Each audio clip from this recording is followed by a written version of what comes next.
성경 말씀 구약성경 출애굽기 2장입니다. 출애굽기 2장 1절에서 6절까지 출애굽기 2장 1절에서 6절까지입니다.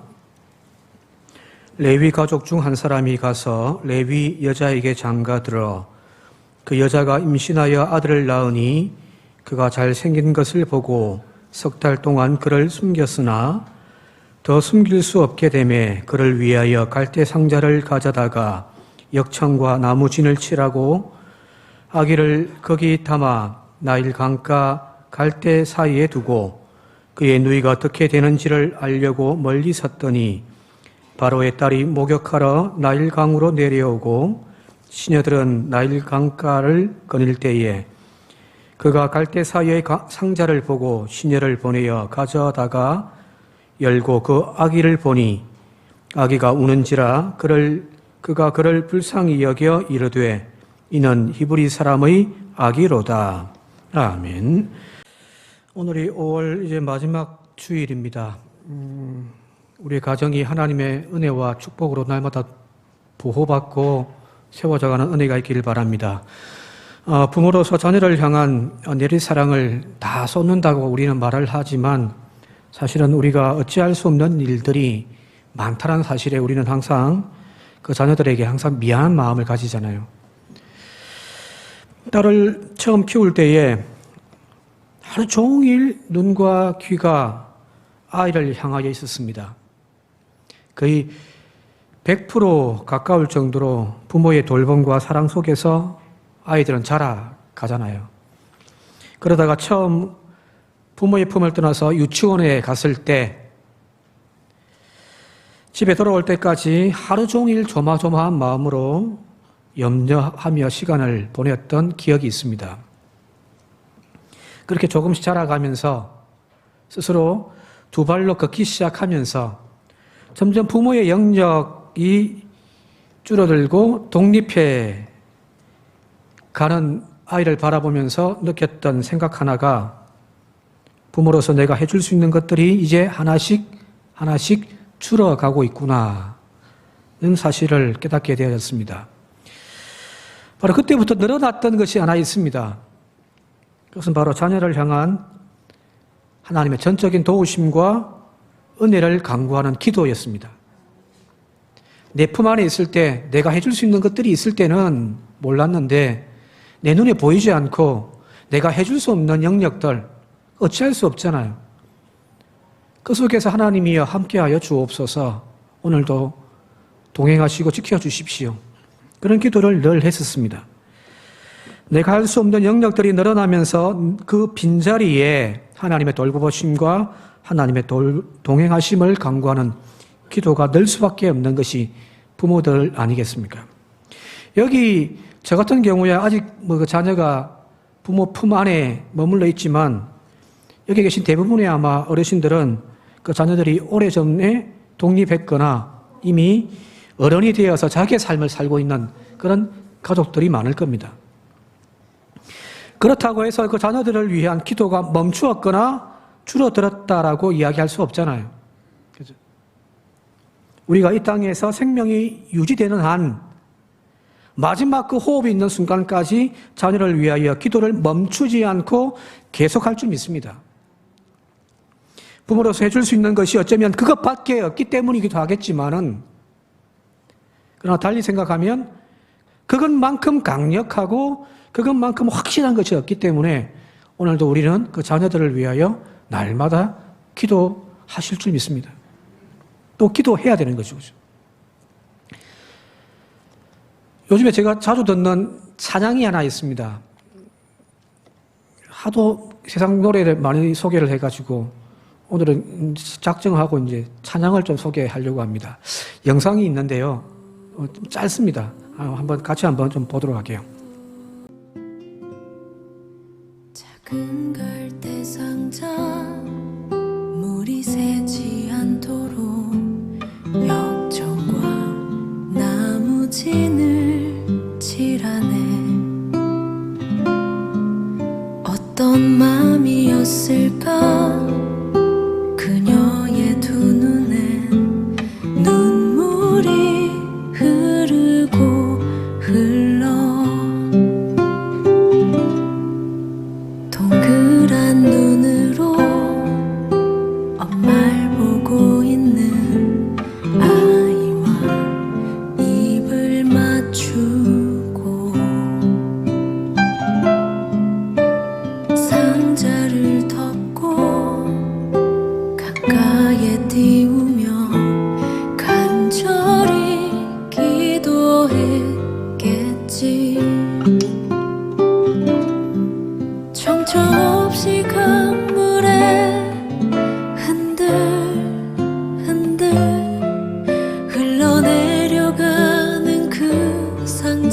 보며 눈을 감아도 보이는 아이와 눈을 맞추며 주저앉아 눈물을 흘렸겠지. 너의 삶의 창조인 너의 참 부모이신 하나님 그 손에 너의 삶을 맡긴다. 너의 삶의 창조인 너를 이끄시는 주 하나님 그 손에 너의 삶을 드린다. 예, 요게베스의 노래라고 하는 찬양입니다. 요게베스 노래, 짧게 잘라서 제가 보여드렸습니다만은 한 6분가량 되는 노래라 중간 좀 잘랐습니다만은 집에 가셔서 시간 되실 때 한번 전체를 한번 좀 들어보시면 좋겠습니다. 여기 나와 있는 요게벳이 바로 모세의 어머니입니다. 애굽에서 종살이하던 이스라엘 백성들의 인구가 날로 증가하니까 위기를 느꼈던 바로가 장차 화근이 되어질 수 있는 이 씨앗을 차단하기 위하여 이스라엘 백성들의 인구 조정을 가감하게 실시합니다. 바로 그 방법이 이스라엘 백성 중에 태어나는 사내 아이들에 대하여서는 태어나는 즉시 바로 거기에서 죽이라는 겁니다.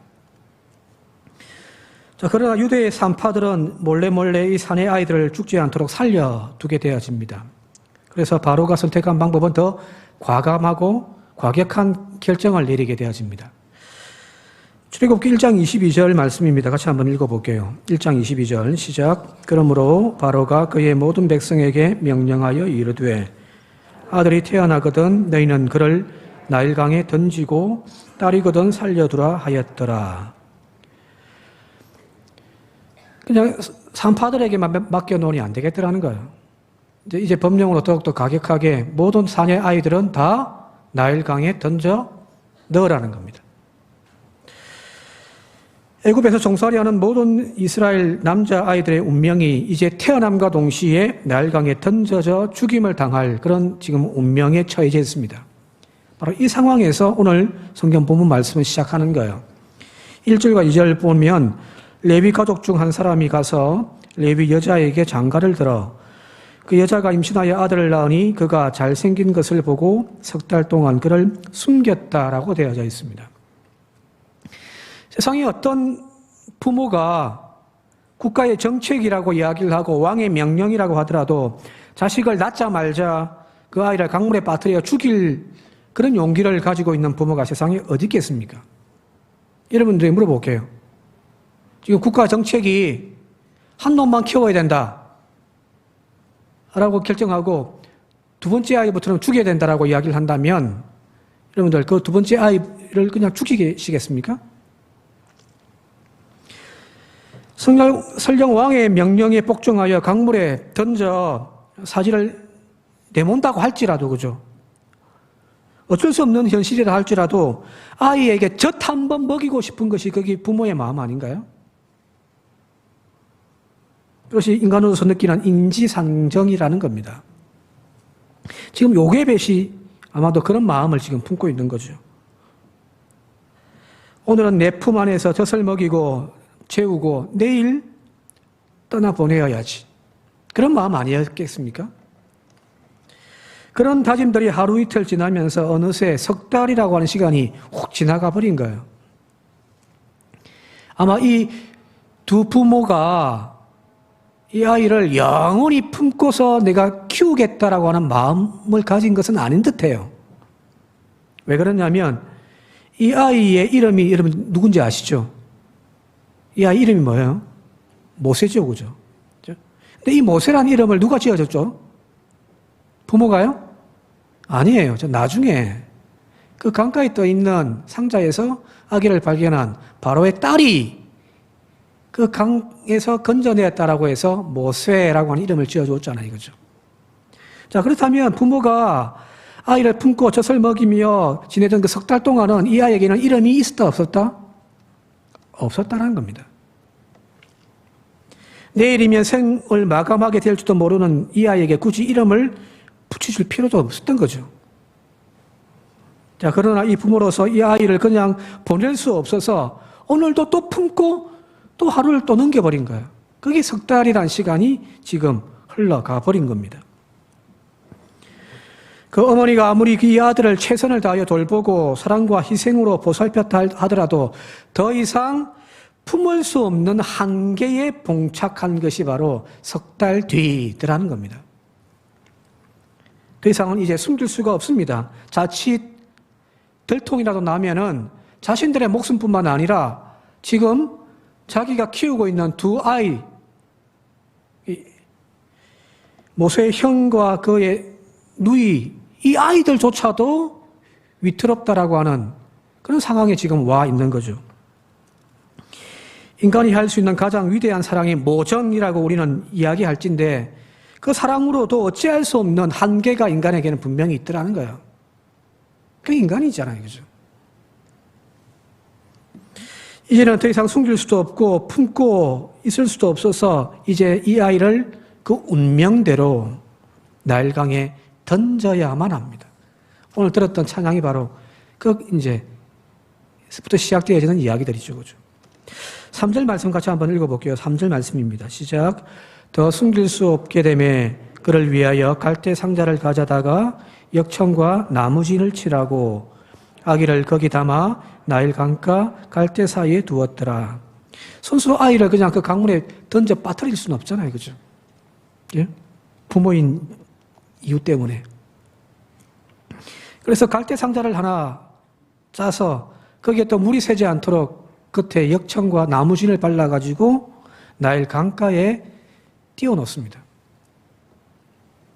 여기 갈대 사이에 두었다라고 하는 이 표현은 조금이라도 이 아이가 강물에 휩쓸려 금방 죽지 않도록 하기 위하여 그냥 그 갈대 사이에 끼워 놓은 거죠. 그죠?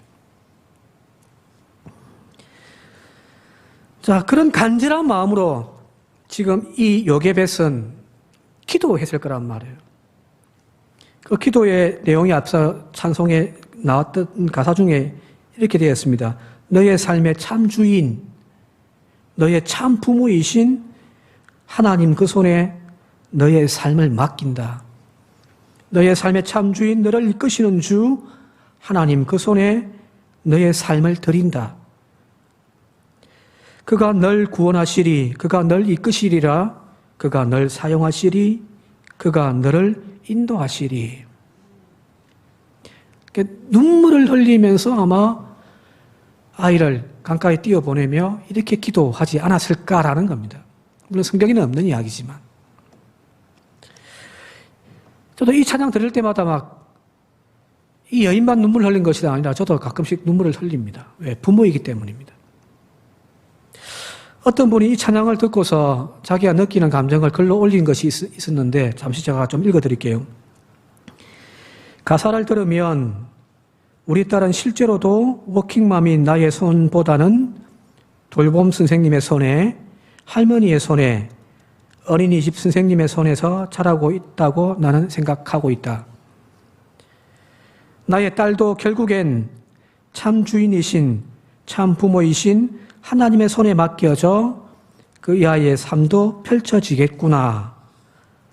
나는 다만 아이의 삶을 하나님께 기도하며 맡겨야 하겠구나. 내 생각대로, 내 욕심대로 아이를 키울 게 아니라 하나님의 계획대로 그녀의 삶을 하나님께 드려야겠구나 하는 생각이 들었습니다. 하는 거예요. 맞는 말이죠. 그죠? 우리의 자녀들은 이제 우리의 손 안에서 키울 수가 없잖아요.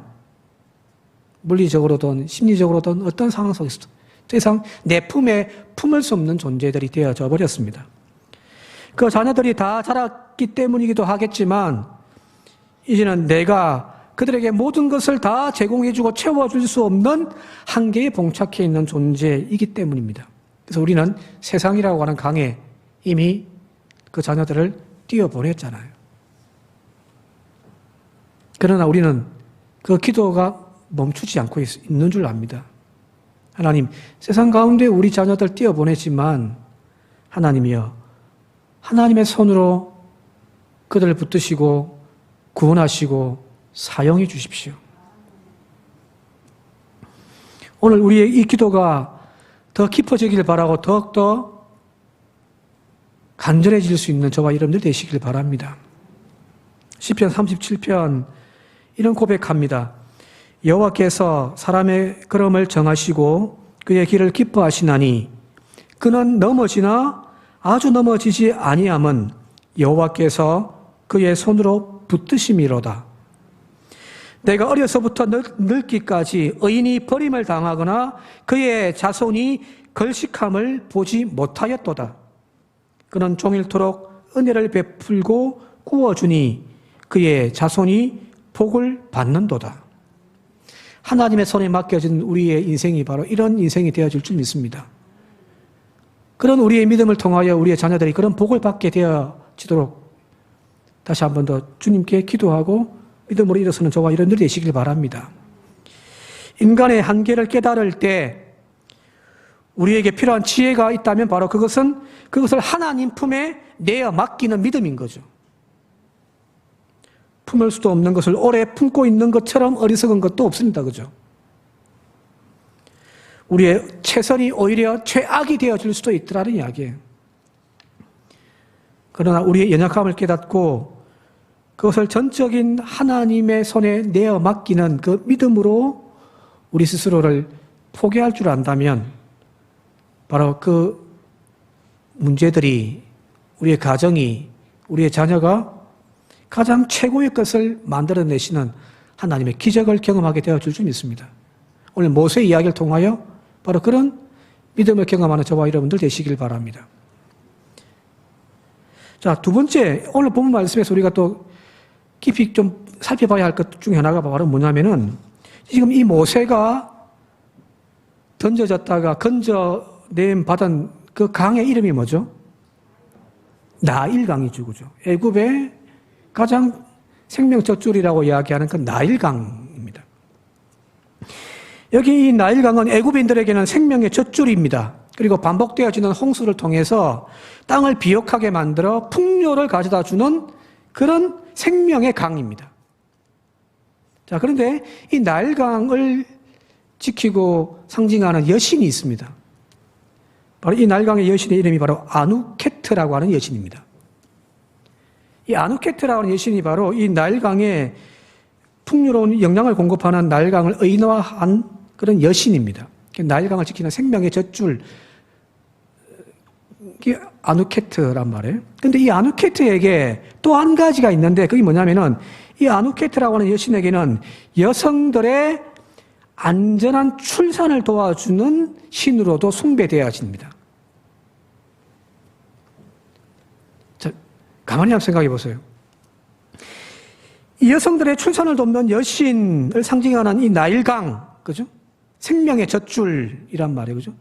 생명을 공급해주고 또한 여성들의 안전한 출산을 도와주는 그 여신이 다스리는 그 나일강, 그 나일강은 애굽인들에게서 가지고 생명의 강이라고 여겨지지만 그러나 여기에 지금 이스라엘 백성들의 남자아이들이 던져져 죽임을 당하는 강이 되어버렸습니다. 출산을 돕는 신이 아니라 출산한 아이를 잡아먹는 괴물처럼 오늘 성경 본문은 우리에게 소개하고 있는 거죠. 그죠? 이걸 보셔야 되는 거예요. 여기 나일강을 오늘 우리가 살고 있는 그리고 우리 가족들이 더 잘 살아보겠다고 몸부림치고 있는 저 세상으로 한번 바꾸어 봅시다. 우리는 이미 그 세상 가운데 우리의 가족들을, 우리의 자녀들을 떠나보내었잖아요. 그죠? 그리고 요괴배처럼 우리는 기도했더란 말이에요. 우리는 이 세상 속에서 더 분주히 애쓰며 더 높은 것을 향하여 오늘도 달려가고 있지만 분명한 것은 그리스도인들에게 이 세상은 결국에는 죽음의 강이라는 겁니다. 세상과 짝하여 세상과 합하여 살아갈 때에는 세상이 그 주는 풍요를 누릴 수 있는 강으로 여겨지지만 가만히 생각해 보세요. 그리스도인으로서 하나님의 자녀로서의 그 정체성을 가지고 세상 속에서 살려고 할 때에 호락호락 하던가요? 오히려 저 세상은 우리에게 죽음의 강일 뿐임을 우리가 깨닫는 지혜가 있기를 바랍니다. 마찬가지로 여기 모세가 지금 건진받아가지고 들어갔던 곳이 바로 바로의 딸의 품이죠. 그죠? 그래서 우리는 모세가 바로의 딸의 왕자가 되어졌다라고 이야기를 합니다. 그래서 우리는 애굽의 왕자라고 모세를 표현합니다. 우리가 자칫 오해할 수 있는 것 중에 하나가 바로 이 애굽의 왕자라고 하는 모세의 타이틀입니다. 노예 신분에서 태어나서 이제 바로의 공주의 품에서 자랐던 이 아이가 애굽의 왕자가 되어졌다라고 하는 이 성공신화. 이 성공신화가 마치 하나님의 축복이고 은혜라고 우리는 이야기를 하잖아요. 그죠? 그죠? 그러나 애굽의 왕자라고 하는 그 자리가 과연 말 그대로 모든 것이 형통하고 축복을 이루고 안전한 성공의 자리였을까라는 겁니다. 오히려 뒤에 나오는 이야기를 쭉 살펴보면은 하루는 길을 걷다가 거기에서 동족 이스라엘 백성들이 애국 사람들에게 채찍을 맞고 지금 매를 맞고 있는 광경을 보고서 자신의 동족을 도와주기 위하여 자신의 정체성을 드러내는 그 순간 잘못하여 누군가를 살해했을 때 이 살해한 모세를 향하여서 바로의 분노가 그대로 표출되어집니다. 그게 바로 15절입니다. 같이 한번 읽어볼게요. 15절 시작. 바로가 이 일을 듣고 모세를 죽이고자 하여 찾는지라. 모세가 바로의 낯을 피하여 미디안 땅에 머물며 하루는 우물 곁에 앉았더라. 그죠? 살해했다 이런 개념이 아니라 지금 모세가 자기의 정체성을 드러낸 거죠. 그죠? 하나님의 백성으로서의 이스라엘 백성, 그 동족이 지금 신음하고 아파하고 있는 그것을 도와주려고 하다가 실수로 누군가를 죽였을 때에 지금까지 화려해 보였고 지금까지 안전하고 지금까지 출세의 자리라고 여겨졌던 그 바로의 궁전, 그 권력의 자리조차도 결국에는 자기에게 등을 돌리더라는 거예요. 단지 나일강의 또 다른 이름인 거죠. 사람들은 이야기해요. 나일강, 풍요의 땅, 그리고 생명의 강이라고 이야기를 합니다. 바로의 궁전에서의 애굽의 왕자라고 하는 타이틀이 축복이요, 엄청난 영광, 성공이라고 이야기를 합니다. 그러나 그 이면에는요, 그 생명의 강은 오히려 죽음의 강이었고, 그 바로의 왕자의 자리는 오히려 자기에게 죽음을 향하여 달려오는, 삼키고자 하는 권력의 자리더란 거예요. 그 지배와 그 가치에 순응할 때에 안전을 보장해 주는 듯 하지만 이 세상의 가치가 아닌 하나님의 백성으로서의 그리스도의 그 정체성을 가지고 살고자 할 때에는요, 또 하나님의 사명을 감당하고자 다짐할 때에는요, 세상은 여지없이 우리를 향하여 등을 돌려버립니다. 그리고 우리를 삼키려고 합니다. 어제까지는 생명의 강인 줄 알았는데 오히려 그 강이 우리에게는 죽음의 강이 되어지는 거죠. 열심히 살아 성공한 인생이 되었다고 다들 이야기하지만 그러나 저 세상 속에서 허우적거리며 사는 동안, 그렇게 몸부림치는 동안 우리의 영혼, 우리의 정신, 우리의 육체가 죽어가고 있지 않습니까? 과연 그렇게 몸부림치면서 올라간 그 왕자의 자리가 다들 성공한 인생이라고 우리가 이야기하지만 그 성공한 자리가 우리에게 영원한 안전을 보장해 주던가요? 이 사실을 오늘 성경 본문은 전체적으로 쭉 나열하면서 우리에게 그걸 지금 던져주고 있는 거예요. 자, 이 사실을 종합해 본다고 한다면은 자신의 아이를 날강에 던져 넣었던, 그래서 절대적인 하나님의 도우심과 하나님의 손에 맡겼던 그 요게벳의 기도는 하나님 저 아이를 건져 주십시오, 돌봐 주십시오 해서 그치는 것이 아니라는 거야. 한 단계 더 나아갑니다. 다시 한번 아까 그 찬양의 가사를 한번 볼게요. 너의 삶의 참 주인, 너의 참 부모이신 하나님 그 손에 너의 삶을 맡긴다. 너의 삶의 참 주인, 너를 이끄시는 주 하나님 그 손에 너의 삶을 드린다. 그가 너를 구원하시리, 그가 널 이끄시리, 그가 널 사용하시리, 그가 너를 인도하시리. 진정한 하나님의 축복은 바로의 왕궁에서 남부럽지 않게 살아가는 애굽의 왕자라고 하는 타이틀이 아니라 하나님의 손에 붙들려져 하나님께 사용되어지는 인생이 되어지는 것이 진정한 성공한 인생이라는 것이 오늘 성경 본문 2장 전체의 내용이에요. 우리의 자녀가 또한 우리의 각자의 인생이 모세처럼 나일강에서 건짐받아가지고 바로의 딸의 아들 혹은 딸로서 애굽의 왕자가 되었다라고 하는 그 자체에 만족하며 우리의 기도가 멈춰지질 않기를 바랍니다. 그거는 제2의 나일강이기 때문입니다. 즉, 저 세상에서 성공한 인생으로 만족해서는 안 된다는 겁니다. 내 인생, 내 가정이 하나님의 손에 쓰임받는 자리까지 나아가야 합니다. 여기 앞부분에 2절에 보게 되어지니까 이 아이를 낳았는데 이 아이가 잘생긴 것을 보고라고 되어 있는데 번역이 참 묘하게 되었습니다. 잘생겨서 인물이 좋아서 이렇게 되어 있는 것처럼 보여집니다만은 히브리 성경 원어에는 이 아이가 토브라고 되어 있습니다. 토브라는 거예요. 보기 아름다운 거예요. 이 토브라는 단어가 어디서 사용되어지는 거 아시죠? 창세기 1장에 하나님이 세상을 창조하실 때 하루하루 그날 창조하신 것을 보시고 보시기에 좋았더라. 마지막 모든 것을 다 마치고 난 다음에 심히 보시기에 좋았더라. 이게 토브예요. 그죠? 그렇다면 여기 이 아이의 잘생김이라는 것은 다른 것이 아니라 외형이 아니라 하나님의 창조의 원리에 따라 탄생되어진 하나님의 계획과 모든 것들이 다 그 아이 속에 있는 그 모습 그 자체가 토부인 거예요.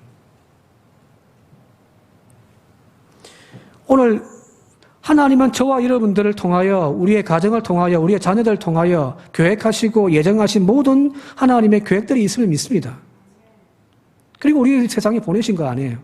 그런데 어느 순간 우리는 나일강에 던지면서 세상에 우리의 자녀들 던져내면서 세상 속에서 그 풍파 속에 그 토부를 잃어버리게 만들어버리진 않았는지 모르겠습니다.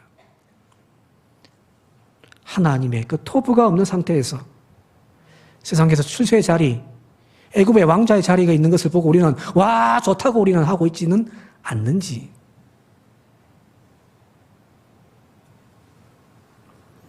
지금 회복해야 할 것은 바로 그 토부를 하나님 보시기에 참 좋다라고 하는 하나님의 본래 목적에 제대로 사용되어지는 그 아름다운 포지션에 있는 그 모습이 가장 성공한 인생임을 우리가 깨닫기를 바랍니다. 거기까지 우리가 기도하시라는 거예요. 하나님, 내 자녀 이번에 어디 취업합니다. 하나님, 내 자녀 어디 이번에 대학 들어갑니다.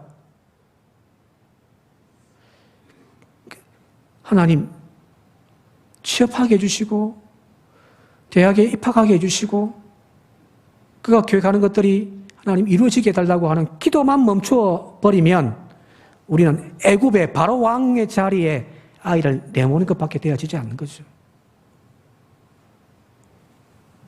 아닙니다. 하나님의 손에 붙들림 바 되어져 하나님께 쓰임받는 하나님께 사용되어지는 모세가 되어져야 되는 거예요. 여기까지 나가야 되는 거죠. 왜 중간에 멈춰버려요? 이제 말씀 정리하며 마치도록 할게요. 디모데후서 2장 20절과 21절입니다. 같이 한번 읽도록 하겠습니다. 디모데후서 2장 20절과 21절입니다. 큰 집에는 큰 그릇과 은그릇뿐 아니라 나무 그릇과 질그릇도 있어 귀하게 쓰는 것도 있고 천하게 쓰는 것도 있나니 그러므로 누구든지 이런 것에서 자기를 깨끗하게 하면 귀히 쓰는 그릇이 되어 거룩하고 주인의 쓰임에 합당하며 모든 선한 일에 준비함이 되리라. 세상 사람들은 금그릇, 은그릇을 추구하지만 오늘 우리가 추구해야 될 것은 하나님 앞에 귀히 쓰임받는 인생이 되어지는 것임을 다시 한 번 더 명심했으면 합니다. 우리 자녀들이 비록 세상에서 출세하여 당당하게 내놓지는 못한다 할지라도 그러나 하나님께 귀하게 쓰임받아서 하나님이 보시기에 참 아름답다라고 이야기하는 우리의 가정, 이 5월을 마치면서 그렇게 우리의 기도의 방향을 새롭게 바꾸어가는 저와 여러분들 되시기를 주님의 이름으로 축원드립니다. 함께 기도드리겠습니다. 아버지 하나님, 부모로서 우리가 이제 해줄 수 있는 것은 새벽마다 저녁마다 우리의 가정을, 우리의 자녀들을, 우리의 손주들을 이름을 부르며 기도해 주는 것밖에 없기에 우리의 그 기도가 더욱더 깊어져 가기를 소망합니다.